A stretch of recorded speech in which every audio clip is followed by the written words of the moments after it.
since he's been there. I think Frank's gonna honestly, bro. I'm torn. I'm torn. Not getting the job. I'm torn. There's no chance. Not happening. One win. This is like I say, dude. Don't get too excited. Too excited. Frank has to get these boys bought in, and he said it when he came to the club.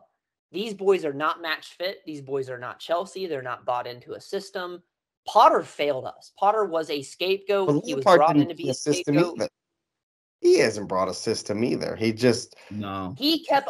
You have to understand, like, you have to give Frank his props on what he did when he was at our club. Sure, his win rate wasn't that high. You have to understand he fought and battled us through a Champions League that Tuchel finished with the players that Frank was already using.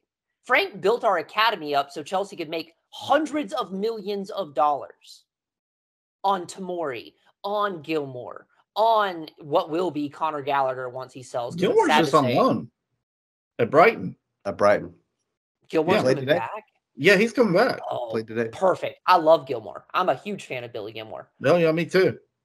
Even though he's small. Abraham at Roma. Look what Mal turned Abraham into at Roma. I'm saying Frank is the man who gave these boys the chance. If you are bought into an 8-year plan with Enzo and Mudryk, and if you buy Yao, he's 24 years old. So would you keep Frank over Pochettino? That's the question. If Pochettino can get this job, I will take Pochettino.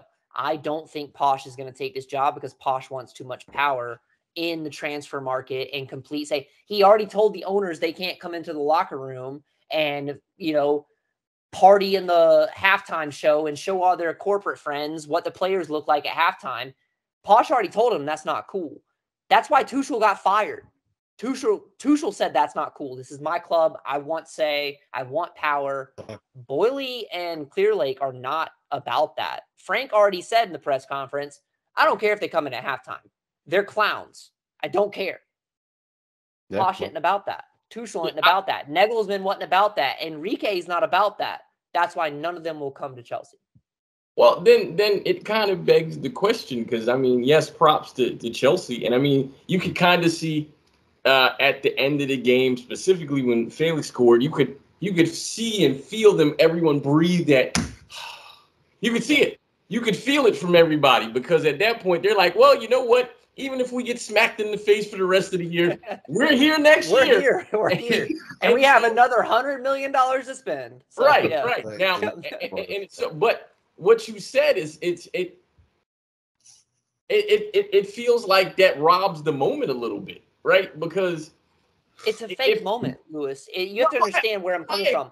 This is not a moment I'm celebrating as a Chelsea fan. I'm disgusted. I am disgusted at the state of this club. Well, but I'll hang my hat on not getting relegated. It's still a positive. Yeah, right. It is. Well, this season it's a positive for sure. Disgusting. It's not something you should get used to as a positive, but for this season, it's a positive. That's my point. My point there is that, well, if that is indeed the case, and basically players are going to see, okay, well, if they don't get an established manager who wins that wants to be here, then they're just a mid-table club that's going to pay me a lot of money. And so you're going to keep getting guys that are like, oh, well, I will take, you can sell my name on the back of the shirt with the Chelsea on it and I'm fine. And you're going to get that every year. And it's funny, right? Burnley got 100 points this year, 101. And the first thing I thought about, and just thinking about legends on the field, was Frank Lampard. And I'm like, if Frank took his time with a lower level team to work his way up, to do what Company did to get where he is, Frank would be a great manager. But it seems Frank, even though in the same process of saying these boys are not prepared and they're not going through the process, he's skipping the process. And so how can you ask someone to skip the process and you don't do it? Vincent Kompany coached at Anderlecht, and they were mediocre. And then he won a second year, and they were mediocre again. Because I'll answer that question, because Frank Lampard feels a responsible and entitlement because we won with that squad.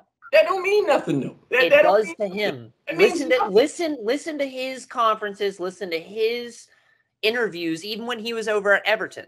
He's blowing He smoke. feels entitlement and responsible for what happened and what transpired at the club. Tuchel finished the job. Frank takes full responsibility for setting that, lobbing it up to him. Now, he doesn't deserve it, though. I can't give that. I can't give Frank that. No, because Frank has had jobs at different places and showed that tactically he's inept. He's a great baller, but tactically he's inept. He wouldn't have won with that team. I'm telling you right now, and this is the first time I'll ever speak in with firmness. If Frank Lampard was the manager of the Chelsea team that played Man City would have smoked y'all that game. You would have got smoked. Man, there's zero question in that because he can't outthink Pep Guardiola. That's 100% agree. So, but we lost who can compete with Pep and Arteta. We lost who can compete with Mal and Nagelsmann. We lost that. We fired it. We gave it away. Maybe we don't deserve. But we don't deserve, and we don't deserve Posh. We don't deserve Enrique. We don't deserve it. But this is where my issue was lying, because I agree with you, and I think you and Patrick have every right to feel the disappointment in the club and to want more. But your point about Frank saying, well, they're clowns, let them do that, is a giant flag to anybody worth their salt who's a manager, because I'm not going there ever. And so you're just going to get mercenary guys coming in there. You're going to be mid-table, and the fans are just going to be mad. And you're going to – and I'm not putting this on you. I'm not wishing it on you. I'm from New York. No, we lost our culture. Fan. You're going to basically be Jets fans who are mad every year, or you're going to be Commanders fans, and that's what you're going to be. You're just that's what I see. And Pat and Lewis, you're not wrong. That's what I see this club turning into. That's exactly what I see this club turning into underneath this ownership. And that's why I am so disgusted at where the culture, that's why I've said the culture, Frank is the last, soak it in now. Frank is the last bit of Chelsea culture you will see at this club. But because, the thing is, yes, we've slagged off Potter many times, and I'm not, it is correct to slag him off, but Potter at Brighton, and I would dare say Potter at any other club that wasn't seen as a major sort of pillar club would be winning, because he had winning football at Brighton. It wasn't like he ain't know what he was doing. So he clearly knows what he's doing. So it's the players. They gave a big middle finger to the ownership. Anyone could have been the manager. They could have hired ZZ. They could have hired Mao. Is that not even more disgusting, though? You believe that wholeheartedly. That's more disgusting. Chelsea is a players' club. Chelsea's always been a players' club. That's gross. That's a problem. That's a problem. I mean, and I'm just kind of looking back at Frank's ascendancy, I guess, as a manager. He started at Derby County in 2018. Best season he had was finishing sixth. They lost the playoff final to Aston Villa. Then he went to Chelsea. In his first competitive game with Chelsea, the club lost 4-0 to Manchester United on the opening day of the 2019-20 Premier League. It was the biggest defeat for a Chelsea manager in their first game since December of 1978. So, I mean, Here you go. That's a snapshot. I want you to look at this. I want you to look at this. Do not take that stat without understanding what the club was in when he had to field a team during that. We had a transfer ban. We could not bring in any new players. Half of our squad go look at the starting lineup and the players available for that squad. He played 6 of the academy players in that squad.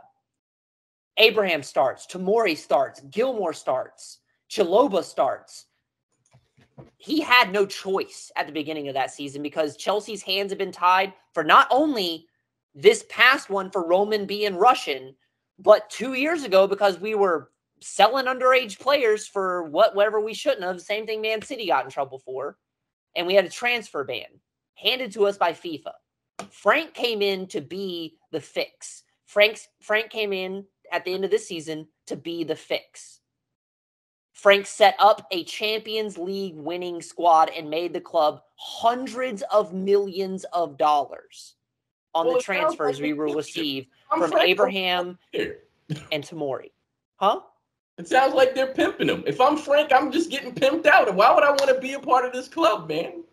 Right, and that's what the club turned into after FIFA tied Roman's hands, and Frank said it himself. He could have won more championships had we not switched managers so many times. It's been a players' club for years. When the players want someone gone, they're gone. They wouldn't play for Potter. They wouldn't play for Potter. They wouldn't play for. They didn't want to play for Frank, but they don't want to get relegated. You can see that on their face. The pay cut they would take is I'm being honest, it's almost shambles. The only way they would actually learn their lesson is to get relegated. It would only. I'm not. Or the fans stop coming, and that's never happened. That's the only way he's going to learn, because otherwise you're just going to keep doing the same thing. And all of this, and that's what I'm saying. Boyle knows what he's doing. That's why my direction is 100% pointed at the ownership. Boyle hired Potter. He hired Potter for one reason. We all said, why are you going to fire Tuchel and hire Potter? Potter's someone you can blame. Potter's someone you can place the blame on. Potter's someone the fans will believe it's his fault. Frank, same thing. If he doesn't finish the rest of the season strong, oh, Frank Records is bad, but he's a club legend. It makes Boyle still look good, and the blame's not on him. Because they're going to forgive Frank no matter what, and everyone's going to overlook that and be like, yeah, he limped us to the end. Now we're going to hire someone good. It's Boyle and Clear Lake. They are Abdadi. Agbadi. Agbadi. But the thing is, he's the one that's pulling the strings. I know people point to Boyle because he's the most visible, but Agbadi is the one pulling the strings. Right. But I mean, like Jake, you understand, like there was a period where Arsenal wouldn't do anything with anybody. I mean, Arteta coming in literally was the saving grace. Because there was just a cycle of people. And so Arteta almost got canned. Arteta was called very close. They almost wanted his head when they didn't finish fourth. They didn't support. Yeah. The Crunkies are a whole nother kettle of worms. Yeah, they are. Don't need to. We'll get into them someday. As Americans, I mean, I think we have a justification to say, but American ownership in the Premier League is literally a cash grab, man. Yeah, that's why United is mediocre. And so, for me, being a City fan, I mean, I can see it. I understand the mentality of being Americans. But hey, man, if you're gonna buy a football club, these are games, man. You just got to throw money in there. You got to be rich for real to do this. Otherwise, why do it? Yeah. Well, I mean, that's the one thing that everybody was concerned about when Boyle was announced that, oh, well, no one's going to spend money. I mean, he spends money. So I understand trying to make money. You got to spend money to make money. I get that, whatever cliche you want to go with. But I do think that he wants to see success because it is Chelsea. I really do. And I also think that if it weren't for the sanctions, I think this season goes a lot differently to begin with. Because the sanctions cut us off from any transfers whatsoever until 100%. Like August. Right, because we were completely barred from the summer. Completely barred from the almost all summer negotiations until the almost deadline day. It was like August 2nd or something like that we could finally start talking to players. So that's 2 transfer cycles. We lost a year, winter and summer. And now we lost a summer, and we're still limping our way. We won a Champions League 2 years ago. We limped our way through the league. I don't see us not competing. My major concern is we're about to rebuild Stamford Bridge. A lot of our funds are going to be allocated towards the rebuild of that stadium since we're not moving.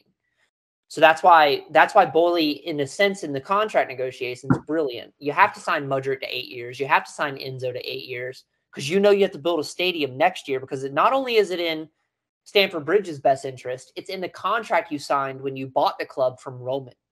You know why has to expand the stadium. You know why the Crunkies didn't support Arsene Wenger and Unai Emery and Mikel Arteta for so long?